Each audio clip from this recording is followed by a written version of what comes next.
GoForThe2.com in with the Week 4 college football predictions. Week number 3 was 4-3 overall. We turn our attention to a great weekend of college football. Let's jump right into it. In the SEC, Georgia, Mississippi State. Mississippi State coming off a dominating 37-7 win over LSU. They held the LSU Tigers to only 133 rushing yards on the ground, held Derrius Guice in check, 76 rushing yards in last Saturday's dominating home win. You're talking about a Mississippi State team that put up 285 rushing yards on LSU. Nick Fitzgerald played very well, 88 rushing yards on the ground, 2 rushing touchdowns.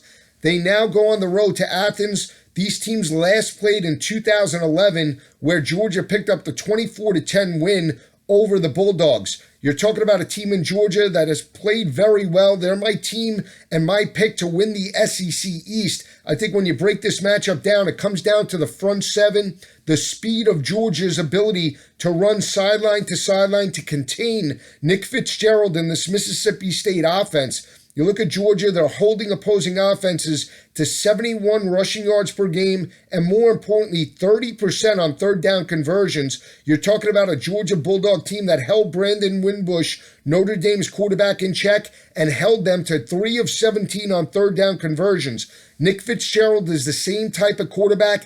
He's 90% of the total offensive production for Mississippi State. Fitzgerald has 7 passing touchdowns and 5 rushing touchdowns on the year. He's a one-dimensional, one-man show for Mississippi State. He's playing lights out, but I think it comes down to the speed of Georgia to force Mississippi State to become one-dimensional, and that'll aid Georgia's secondary, a veteran secondary led by Dominic Sanders. I think Georgia's offensive line will be able to wear down Mississippi State in this ballgame. Look for Nick Chubb and Sony Michel to have running room late in that ballgame, and look for Georgia to work off a play action to attack Mississippi's defense vertically. I expect Georgia to be very aggressive early on. That'll open up running lanes for Chubb and Michel later on, and I feel that Georgia gets a dominating double-digit win over Mississippi State this coming weekend. I think it's a 42-21 victory. Georgia gets a convincing home win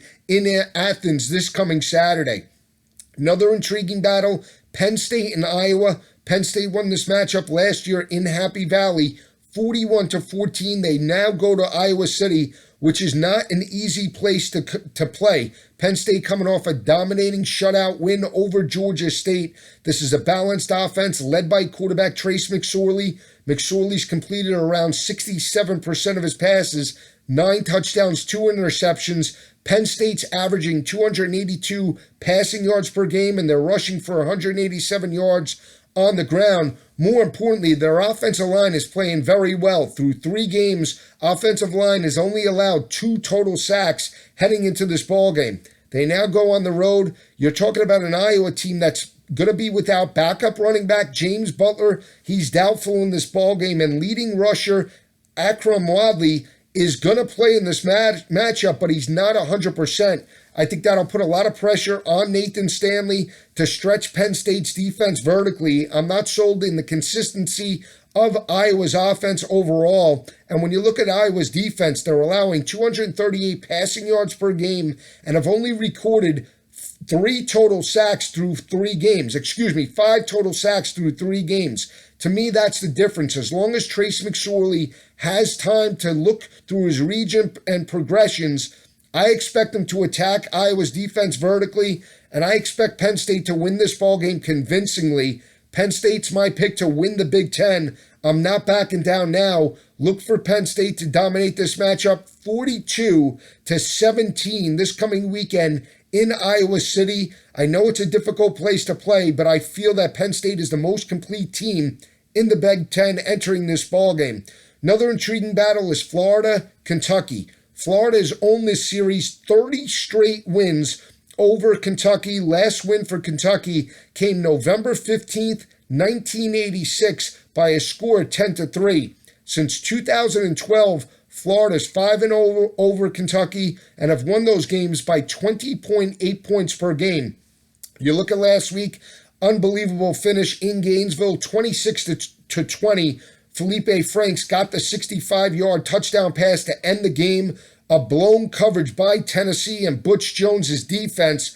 Unreal, unbelievable outcome in the swamp. Where's the emotional mindset of Florida entering this battle? They put a lot of energy into that matchup, especially in the fourth quarter. They expended a lot of energy, now have to go on the road to a team in Kentucky that's 3-0. Kentucky's coming off a dominating 23-13 win in Columbia last week. Defense played very well. They held running back Rico Dowdle and that South Carolina offense to only 54 total rushing yards on the ground. This is a defense that's giving up 57 rushing yards per game. Compared to last year, they were allowed 228 rushing yards to opposing offenses. I think that's the matchup you have to watch play out. Now Kentucky has held two solid running backs, Rico Dowdle and Ito Smith, in check through the first 3 weeks. This is a Florida offense entering this ballgame that is only averaging 89 rushing yards on the ground. The way you have to beat Kentucky is over the top. Their secondary is giving up 289 passing yards to opposing offenses. And when you look at Felipe Franks entering this ballgame, he only has 2 passing touchdowns through 2 games. One of them is a Hail Mary. Now they go on the road into Lexington. I'm taking the hot team. I know Florida's coming off an emotional Hail Mary, but I don't think the emotion carries through on the road. I think Kentucky's playing much better. Look for Steven Johnson and Benny Snell to break out this coming weekend, and Kentucky stops the streak this weekend in Lexington. I think it's a close ball game, 31-24. Kentucky gets the home win over the Gators and snaps the string this coming Saturday.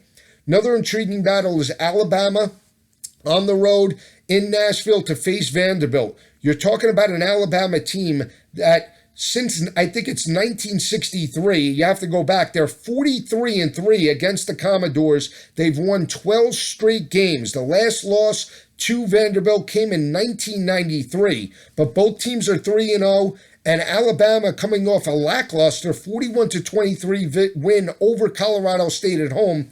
Nick Stevens and that offense were able to move the football on that secondary last week and put up 23 total points. When you look at Alabama entering this matchup, not the same type of offense led by new offensive coordinator Brian Daboll. This is an offense this year entering this ballgame against Vanderbilt that's only passing for 178 yards on the ground through the air, and they're averaging 36% on third down conversions. Compared to last year under Lane Kiffin, this is an offense last year that averaged 43% on third down conversions and was in the area of about 220 passing yards per game.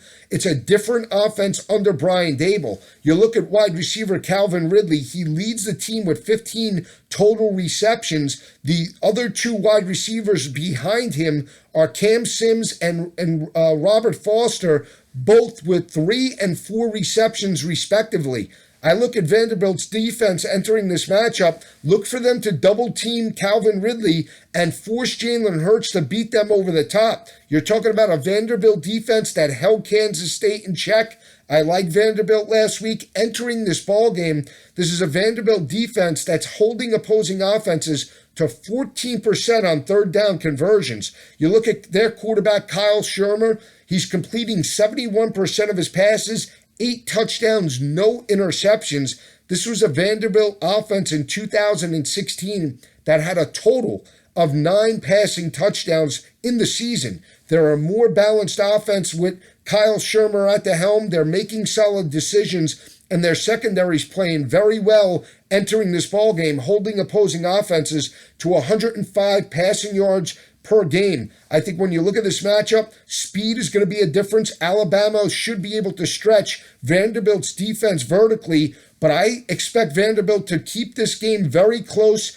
In the end, Alabama gets a 14-point win, but Vanderbilt is in this game from start to finish. 35-21, Alabama wins, but Vanderbilt is in this game from start to finish because of their defense. Another intriguing battle is Washington and Colorado. It's a rematch of last year's Pac-12 championship game. Jake Browning and the crew dominated that ball game 41-10 in that matchup. Another intriguing battle, But now Colorado is at home with revenge on their minds. Since 2012, Washington is 4-0 over Colorado and is dominated by 33.2 points per game. But this is a Colorado offense that's averaging 299 passing yards through the air with quarterback Shane Montez.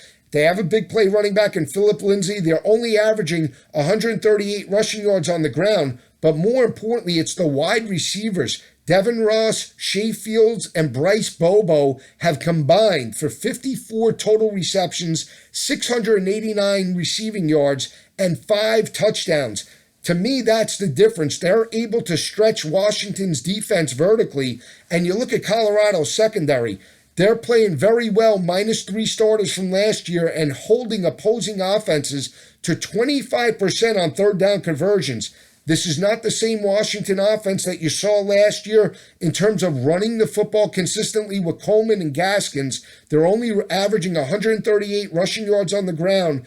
I think Colorado can make Jake Browning and that offense one-dimensional, force them into third down and long situations, and look for Colorado to get a close win over Washington in this ball game. I think it's very close. 28-24, Colorado revenges the Pac-12 championship game and gets the upset win at home in the Pac-12. 28-24, they knock off Washington and Jake Browning in this ball game.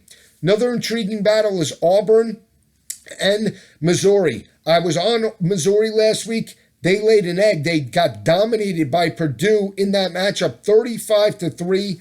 Outplayed in every facet of the ball game. Not sure what's up with Missouri, but now they really backs against the wall. This is their second conference game. They lost a tough game, 31-13 over South Carolina. Now Jarrett Stidham and this offense come to town. Jarrett Stidham still not the answer in Auburn, in my opinion. This is an offense in Auburn that's averaging 178 rushing yards on the ground and 208 passing yards through the air. Jarrett Stidham, 2 passing touchdowns, 2 interceptions. Compared to last year, Auburn averaged 271 rushing yards on the ground. This is an offense that's in transition under Chip Lindsey. I know Missouri hasn't looked good. I know they've looked terrible, but I expect them to be in this game from start to finish. Kerryon Johnson still not 100%. Cam Petway still banged up. I don't like the way Auburn's playing overall. Another lackluster effort against Mercer, 24-10.